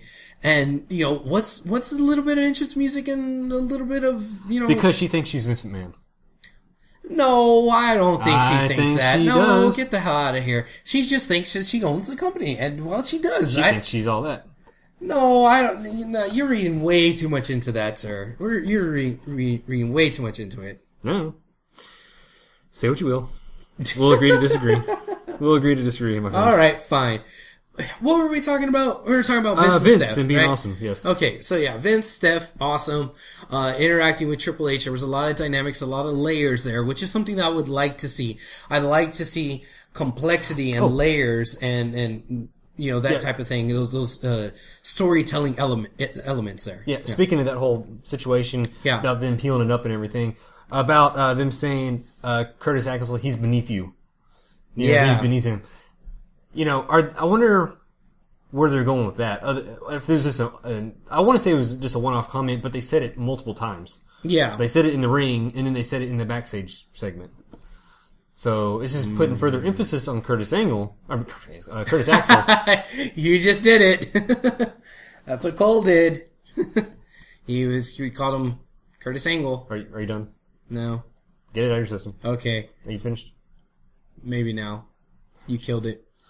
That's what I do. Okay. So Curtis Axel Yes. is beneath Triple H, according to them. So, do you think that was just them being heels, or do you think that maybe Triple H will end up giving like Axel more respect in the long run or something? I don't know. It's hard to say because it seems as though everybody except Triple H is the heel on this one. Yeah. And WWE has never been known for and is not good at doing heel versus heel stuff. So I don't really know how much you want to kind of put into that, or if you want to kind of maybe think of it as... It would be Triple H being the face and Curtis Axel being the heel. He just did it again! Oh boy. Okay, so yes, if this means Triple H is going to be the face, then yeah, I guess so, but I don't know why they want to try to bury him, because... That's what I'm saying. They're running him down now. But after Triple H actually does fight him, I think Triple H will end up saying he's not beneath me. He's on my same level or something. Or I would hope so. But Can you really see Triple H putting over new talent like that? Yeah, there's always first or something. You know what? You're right. I mean, it's not unheard of. But I think just by looking at the track record, it's kind of unlikely. Well, you got to think of like this. You're kind of drinking the Kool-Aid here, but can you picture him putting over another talent? He's in charge of putting this talent out there. So if you wanted to bury him, he just wouldn't have him on TV. He'd have him on NXT somewhere. Yeah. They wouldn't, if he wanted to bury him, he wouldn't bring him out with Paul Heyman, make a big spectacle of his return. Yeah. Well, I mean, I hope so, but stupider things have happened. But yeah, I definitely agree with you in the sense that that's what I want to happen. I want them to make this guy a star. I really like him. I can see them giving Curtis Axel the ball and letting him run with it. I just hope that they do that. And sometimes it's kind of hard to tell whether or not they're actually going to go there and going to go through with it. And my apprehension just comes from years of disappointment in those types of situations. But, you're right. There is the potential there where it could be awesome and they just make a new star, seemingly overnight. And if that's the case, great. And, if we have him solidified in the main event, then you know what? That means that they just made 2 new main eventers within the last, 6 months in Ryback and Curtis Axel. Yep. I don't know if you want to call Ziggler a new main eventer. I don't know how new he is, but I guess he's new to the main event, even though he's been out, for he's been fighting the main event scene. Yeah, so you could make an argument for a third, which is good, and that goes again back to that whole thing about it seems as though this WrestleMania has kind of been a turning point where there's WWE starting to do new things, and I think it's kind of interesting and a little exciting to see where they're going to go. And I think that we need to get back to basics with Daniel Bryan, get him off the tag team scene, maybe get him back in the main event scene, former champion. Yes. Yeah, have him break up with Hell No, let him have his obligatory feud with Kane, and then move on to bigger and better things. Do you think they're going to turn him heel, though? D-Bryan? No, I don't think they're going to turn him heel. They can't. I don't think at this point. I don't think they could turn him heel. No, he's white hot. Yeah, and he was white hot before last year's WrestleMania. Yeah, I can't see them not capitalizing on his overness right now. I mean, they kind of missed the boat a little bit last year, with the 18-second pin at Mania, and then they kind of redeemed themselves to give D-Bryan, a little bit more of a serious type run. And, I think now with all this Hell No stuff, it's been very successful. He's still over. People are still chanting yes and no whenever it's applicable. It's this guy right now. He's the most over guy that they have. Yeah. You know, I guess I would assume until Punk and Ziggler come back, you know, and even then that's going to be debate. I don't know. I don't know. Because they're all internet favorites. Yeah. You know, so that's going to be a tough one. Mm-hmm. You know, but regardless, it's going to make for good, that's one thing I wanted to say. Good crowds that was a good crowd they had on Raw. Yeah, that was a good crowd. Yeah. Yeah, I agree that they weren't like too over the top like they were in Jersey. They weren't. That must have made McMahon very happy to see his his hometown crowd. Yeah. Being such a good hot crowd. Yeah, and they were hot appropriately. Yes. You know, they weren't out it's like of they're control. manufactured. Almost. You know, they weren't out of control. They weren't trying too hard like they were in London. They weren't, even knew how to download the app. Yes. They weren't sitting on their hands. They were cheering and chanting appropriately. And, you know, you can't underestimate the value of a good crowd. Right. You know, and that was a good one. Yeah. Yeah, I mean, hell, that crowd in San Antonio for the ROH show was freaking awesome. You know, it was a great crowd and great show. We keep going back to that damn thing, so yeah. I'm just enamored with that show. All right, is there anything else from the world of WWE that we need to bring up or talk about? I feel like there is, but it was the Daniel Bryan McMahon show this week. I think. Yes. Daniel Bryan just MVP all the way around. Yes. Any matches of the weeks that we want to actually? Well, we have the 6-man tag now that I remember with Hell No and Orton versus the Shield, and then we also have the D-Bry versus Ryback match, and then we also have the last knockout standing from the pay-per-view. I want to throw in a honorable mention on SmackDown. There was Kofi versus Ryback. Okay. Oh, where Kofi got... that was a storyline out. Yeah. But yeah, that... I wasn't expecting much. I heard Kofi's music come out. Ryback came out first. And then I heard Kofi's music. I was like, oh shit, Kofi's about to die. But Kofi came out on fire. I mean, he was kind of playing at Ben O'Brien's mojo there. Yeah. I mean, he was doing some pretty high-intense stuff during that match while he was in there. So that impressed me a lot with that match. So maybe when Kofi comes back, maybe we'll continue to see that. Maybe a different character change, different music. Hopefully, God, I hope. I hope they repackage him while he's gone. Yeah. That he needs repackaging. They need to drop the Jamaican music. They need to, you know, they need to do a whole lot of tweaking to his character if they really want to get him to the next level. Speaking of tweaks, you mentioned this that you wanted the Usos to be repackaged. They kind of they have a little face paint. They didn't do repackage, but they did. They're adding stuff to their character now. And they won a number one contenders match. Yeah. Well, I don't think it was an official number one contenders match. I think it was if these guys win, they have a good argument. Shot. No, they have an argument to be in number one. I could have sworn they said future title shot. Okay, well, I'll have to go back and rewatch that then because I thought it was. You're not going to go back and watch. No, I'm not. I thought they were saying that they could have a strong argument for being the number one contenders. I think that's the way that they. Because that was the whole point. They went over the heels. Primetime players. That's going to be heels for face versus heel. But. Whatever. Okay. So, all right. My match of the week candidate that I'm going to vote for is D-Bry versus Ryback. Yeah, I'll agree with you on that one. Okay. Listeners, if you want to weigh in or if you have a different match of the week candidate that we didn't even bring up, of course, you could always send it to us and tell us what you think. You could go on to Twitter and tweet us at H Wrestling Radio. And then, of course, if you would rather go on Facebook, send us a message or put something on our timeline at facebook.com/Houston Wrestling Radio. Please do so. All right. Let's see. One going back to TNA that we didn't mention. There was a bit of news that came out today. Oh, yeah. I can't believe we skipped over that. Yeah. Okay, well, let's talk about this then. Well, Dixie for the last, 2 weeks? Something like that, in between playing her interest music. Yeah. She was saying there was a free agent that they're about to sign. They're about to announce this signing they did for a free agent. Which I thought they were going to announce at Last Impact, but they didn't. So. I for a while there I was thinking, okay, they just forgot about it because they've done that before. They said there was going to be big announcements, and then they either forget about it or it's not a really big announcement. Yeah, it's not that big. It's just Dixie being Dixie and saying that everything is big. Yeah. But this was kind of a big deal, I think. I think so too. Former UFC champ Quentin Rampage Jackson He's now signed with TNA. Yeah. I don't know what TNA's affection is with MMA, but hey, hopefully this will be better than King Mo. It's weird that they say that he's signed to TNA and Bellator.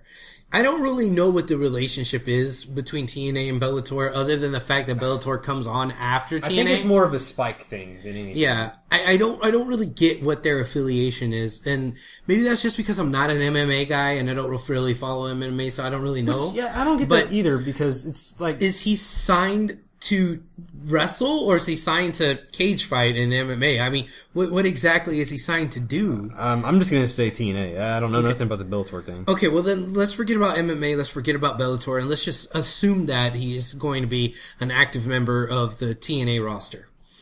I think that this is a good move, but we've seen it happen before where they're trying to bring in these MMA guys and whatnot, or these guys from other sports, like Pac-Man Jones, being a football player, and, like you just said, King Mo, to try to be wrestlers, and they kind of just use them a little bit just for their name credibility, and that's it. So I wonder how committed is he to actually being a pro wrestler? Okay, let me stop you right there. Okay. I'm reading this, the press release, whatever. Uh-huh. I just said it just a second ago. I think this kind of backs what I was just saying. It's more of a Spike TV thing. Okay. Okay. We have a press release from the Spike TV president, Kevin Kay. We are thrilled to create this opportunity for one of the greatest athletes and personalities in MMA. Rampage is a proven ratings driver who brings incredible star power to both Bellator and TNA. The press release does not say whether Rampage will actually attempt to be a pro wrestler. The release just says Jackson is joining the superstars of TNA's Impact Wrestling. Okay. Interesting. TMZ covered the story and quoted Jackson on believing his new signing will attract more MMA fighters to Bellator. When other fighters get the chance to see everything I'm able to do with this deal and the benefits it provides, you're going to see a big change in MMA. I guarantee it. That's what Rampage says. So this might be a thing really more for Bellator? Yeah. He's gonna be on TNA, he'll be making appearances, kind of like King Mo, I guess. King Mo made appearances on TNA. Yeah. He may have fought once or twice. I really don't know. I don't think he did. I just remember he came out. I remember he hit James Storm on the ramp. Yeah. Or no, it was Bobby Roode. Yeah, it was Bobby Roode that he hit on the ramp and knocked him out or something stupid like that. Yeah, he pushed him down. Yeah, something. So it might be something like that. If that is the case, god damn, that's a little disappointing because it's not a waste. It's not really for TNA. It's not really for TNA. It's for Bellator, and if he shows up, it's just to do a quick ratings grab, and it's not going to be something where he's actually doing something. It's not going to be like your Ken Shamrock. Exactly, and that's what I was kind of hoping for. Something like a Ken Shamrock, where it's like he's an MMA guy, he's going to turn into a pro wrestling guy for a little bit, and I liked it because. Rampage is a character, man. He is. Yes. He's a funny dude, and I like I said, I don't watch much MMA, but the little bit that I have seen, I've seen a little bit of Rampage, and he's a goofy guy. But he's a very entertaining guy. Yeah, if you saw him on The Ultimate Fighter when he was the coach against Ortiz? No, Sugar. What's his face? Shane Mosley. No. Stop trying to talk. Okay. Anyway, he was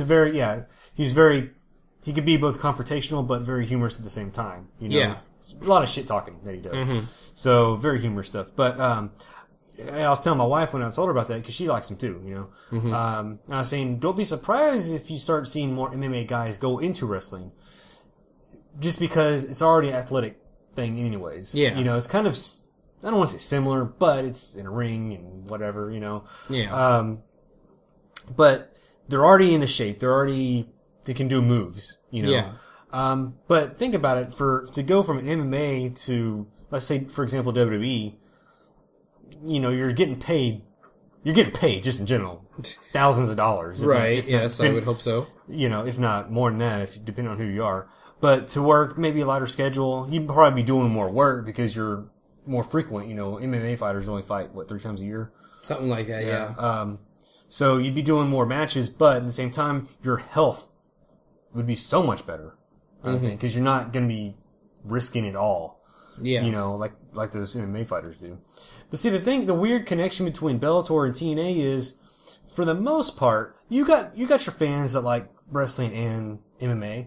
Yeah, there's a bit of a crossover. But I think for the most part, and I could be wrong on this, but I feel on the most part, wrestling fans don't like MMA, and MMA fans don't like wrestling. Yes. I think there's a big rift there. MMA fans are like, oh, that's fake shit, that's bullshit. Yeah, and then the wrestling fans are like, oh, come on, those matches are so short. They're boring. They're just hugging each other. Yeah. So even though they're similar in style, as far as it's individual sports. They're just going at it.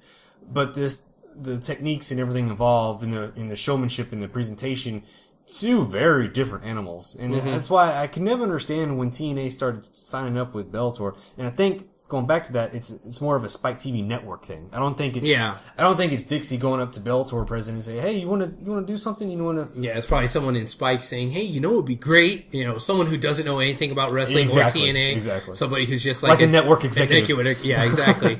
Yeah. Okay. Well, hopefully it's not going to be as bad as all that as we say it is. Hopefully Rampage is going to get in there and try to be a wrestler and, a la Ken Shamrock, try to, cross over and bring his over-the-top character and bring all that charisma to TNA. If he does and he brings all the shit talking and brings the chain and the howling like a wolf and all that crazy crap that he does, I think that'll bring a lot of eyeballs to TNA. But if he comes in with the capacity of like Hermie Sadler, remember that guy that's from NASCAR that was like, oh man, Hermie Sadler's on TNA. Oh, it's such a big deal. It's just like, dude, it's just a NASCAR guy showing up to the arena, having a promo. Hey, to Jeff Jarrett, that's a big deal, okay?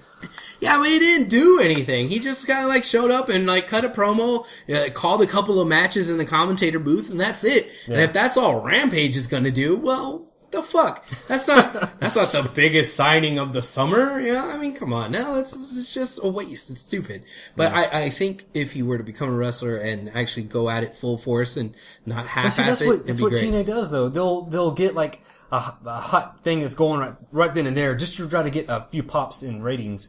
And then they don't give few cheap pops, and they don't give a shit about doing anything else with it. Yeah, and that's not sustainable. I would love to see Rampage in WWE.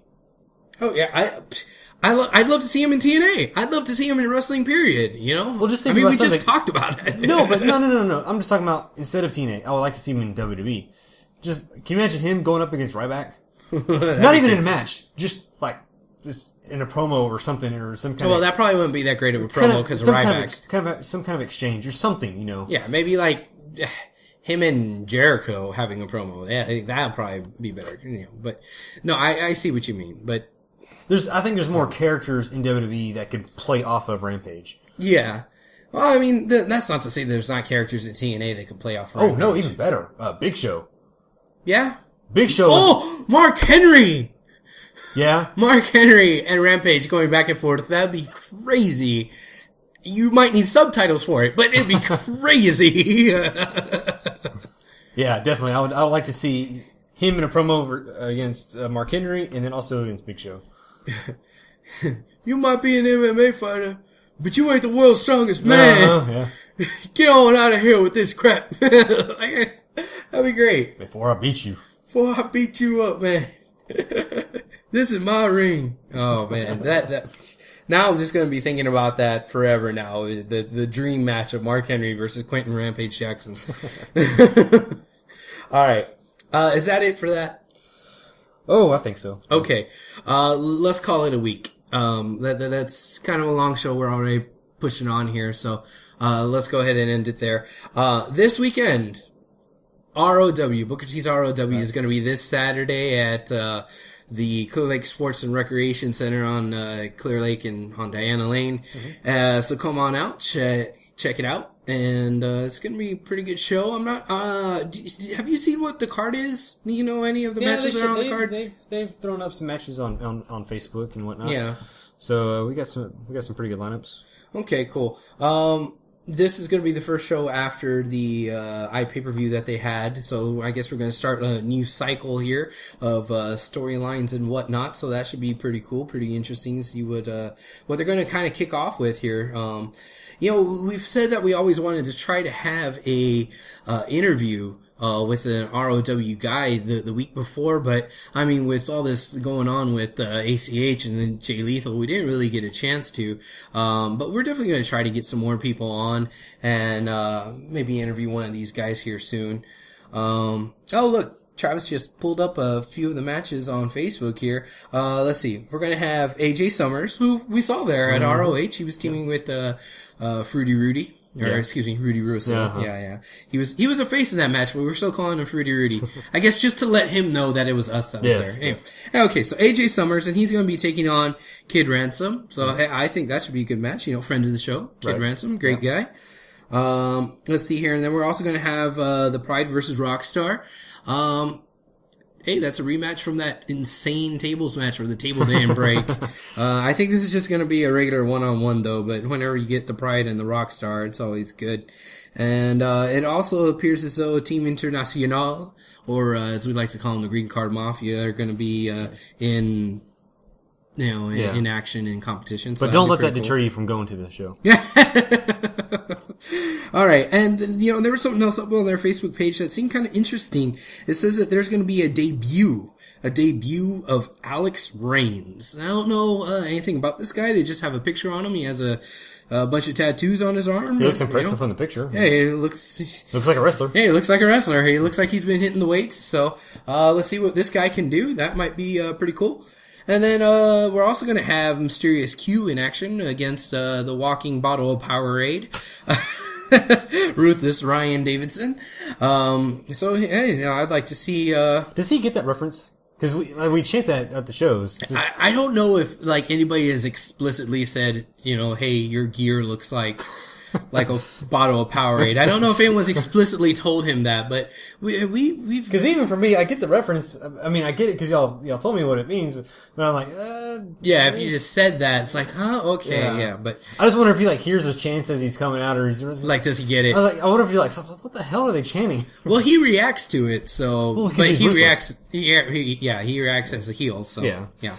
Alright, so there we go. We got a couple of good matches there on the card, so we'll look forward to it. Make sure you come out this Saturday, and we'll be there, so come meet us.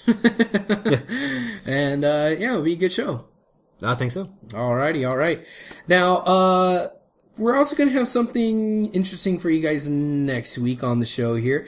We just had, these interviews here with ROH, and we're going to continue with a couple of cool interviews. We might have a couple of gentlemen stopping by. Yes, a couple of gentlemen. And that's all we should say about that. Is that it? No, the Society of Distinguished Gentlemen from Doomsday Wrestling will be joining us here next week. We may also get joined by Dirty Sanchez again from Doomsday Wrestling, but that's yet to be determined. There might be a surprise here or there. But as of right now, as far as we know, we will have the gentlemen on the show. So we're really excited for that. And of course, that following weekend will be the Doomsday show called Headlock on My Heart, and that'll be on the 15th at Numbers Nightclub in Houston, Texas. Yeah. So that's going to be some exciting stuff, and we'll get to talk all about that next week on next week's show with the gentlemen. Yes. It'll be a splendid conversation. Indeed. Yes. Make sure to have the tea and crumpets ready. Oh, absolutely. Yes. Okay. I guess that's it. Let's just do a couple of our quick cheap plugs here. Go and check out Aaron's Facebook page if you want anything designed like t-shirts, banners, or what have you. That's Facebook, Awesome AG Designs. Check that out there. And then, of course, our friends that cover the Houston Dynamo and all other football action, Stoppage Time. Check them out on Twitter at HNH Stoppage Time. So that's Stoppage Time with Hero and Hammer. And they're two cool dudes and they like football. Check them out. Let's see. Also, Shining Wizards, listen to their show.